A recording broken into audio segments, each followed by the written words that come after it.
the actual test itself? Because I'm curious what you think and what the panel thinks. Well, the studies have shown clearly, they go back a number of years, 2018, a cat study that showed positive for COVID-19 for coronavirus, even though there was no exposure to coronavirus. Why? Because of the vaccine schedules. If they'd had a trivalent or covalent flu shot, cats that had had this flu shot were testing positive. But my question is, we know there's a lot of things in these vaccines that have been injected into our bodies that we weren't aware of, like the glyphosates, for example. So is it possible that we had other aspects injected into our bodies without us knowing about it? And when you go all the way back to even 1984, the people with the studies that were done in mice and various studies that have been done that have been attributed to this false positive, like a 37% false positive for the COVID-19, it actually isn't a false positive. I believe that it is testing and it is picking up something that has previously been injected in our bodies. But the bottom line is, as Dr. Kaufman had said, we're testing for a very small particle of DNA, RNA. And if you amplify this enough, you'll have 100% of the population that'll test positive. You know what I'm saying? So it's the instance. If you say that 1 out of every 100,000 cells is abnormal, but then you say, let me just change that criteria. If you have 1 out of 100,000 cells that are abnormal, then you're going to have disease X.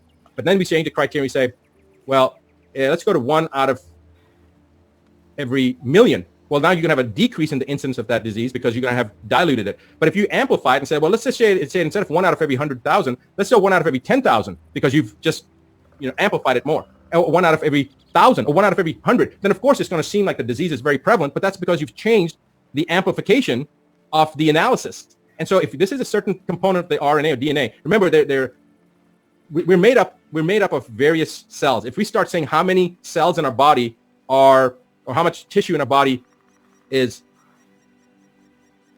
I'm trying to come up with a good example. If we're testing for the amount of cells in our body that are consistent with our nails, you're going to have a relatively small ratio. But if you start saying, okay, let's look at the cells that are consistent with skin, very, very specific for skin, you're going to have a much greater component that you're going to show positive for. And if you just start going for, let's look for every cell that has a nucleus and a cell membrane, then you're going to have 100%. So it all depends what you're looking at. And so the RNA fragments that they're looking at, they're going smaller and smaller and smaller. And when you amplify it, it's just going to start showing a higher and higher incidence. So that's what the bottom line comes down to.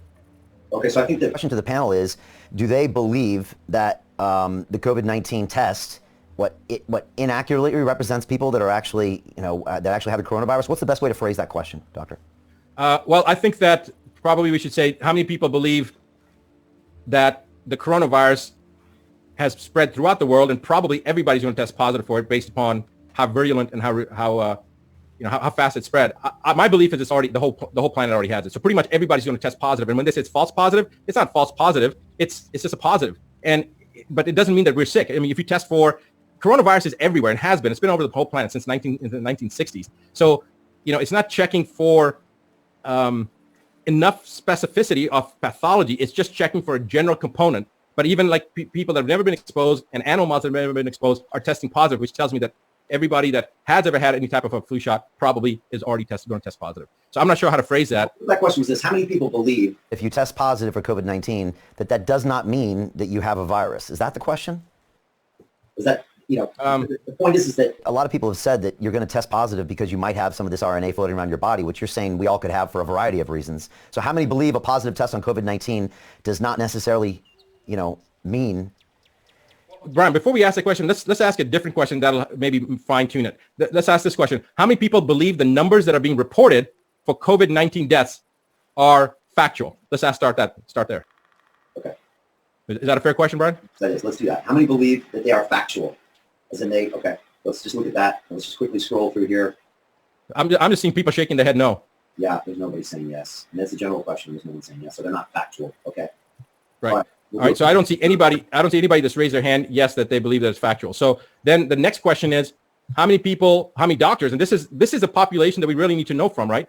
How many doctors have experienced where dying with COVID-19 versus dying from COVID-19, those are two drastically different things. So we know that there have been people that have had their death certificates altered or have come into the hospital for some other issue and have had a diagnosis after death that converted. The death certificate has been changed to say COVID-19, even though it wasn't COVID-19. I have a friend whose neighbor's son committed suicide about 2 weeks ago. I think I shared this with you, Brian, off the air. And the cause of his death was listed as COVID-19. Candace Owens asked for the governor of Connecticut to resign and also asked for criminal sanctions to be brought against him because he falsely stated that a child had died of COVID-19, whereas in fact the child died of suffocation from the caretaker who admitted that it was her suffocation that caused the child to die. But again, these false narratives attributing death to COVID-19 when in fact it's not COVID-19. And now the memes are out there. You know, somebody fell out of a plane without a parachute that died of COVID-19. You got shot in the head, you died of COVID-19. You got in a car wreck, you died of COVID-19.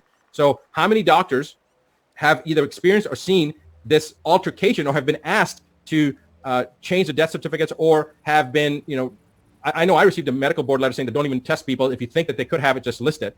So I know that I've received that. So how many doctors feel that the numbers of deaths being reported from COVID-19 are being altered or inflated?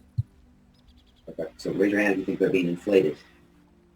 Okay, if you just keep your hands up, just want to try to get a scroll through. There's a Dr. Christine Demalo, I can't say her name. She's got glasses on. I haven't seen you raise your hand or at all. So if you're raising your hand, we can't see it or decreasing it. So can you turn the camera so we can see?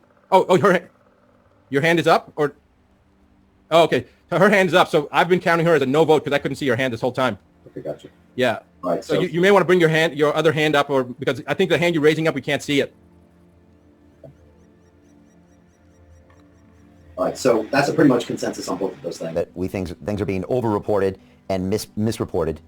Is there any final question we want to ask about that?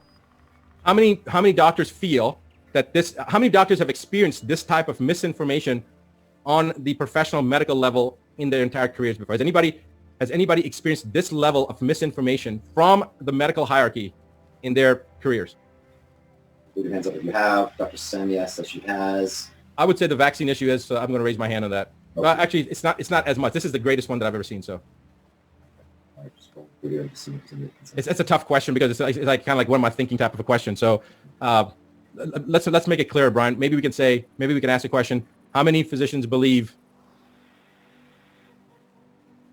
something is not right with the data that's being reported?